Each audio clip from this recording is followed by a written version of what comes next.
To learn how you can add an administration to your Instagram account.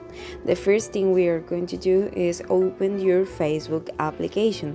Why Facebook? It happens that your Facebook account and our Instagram account are part of Meta, and being part of Meta be must manage. But at the same time, we are going to go to our page, and I am going to change to this page, and once it has located, and go directly to Meta Center. Hang on a second meanwhile this buffering, and select your icon, and your icon to the slides to settings and privacy. Select settings,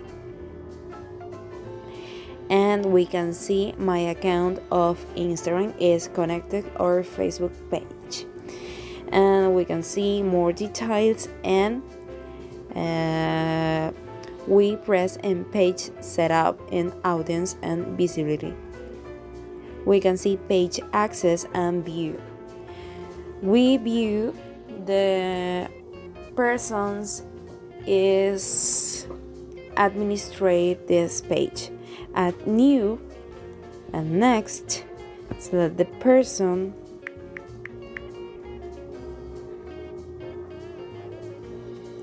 okay, select person and add. Now you can add people here on the top, and we are going to go to where it say give access, and this is all. We can select, so we can add this person, and granted will have access to Facebook page and your Instagram account. And that will be all, guys. Thanks for watching this video, and don't forget to send all your friends if I need a video like this.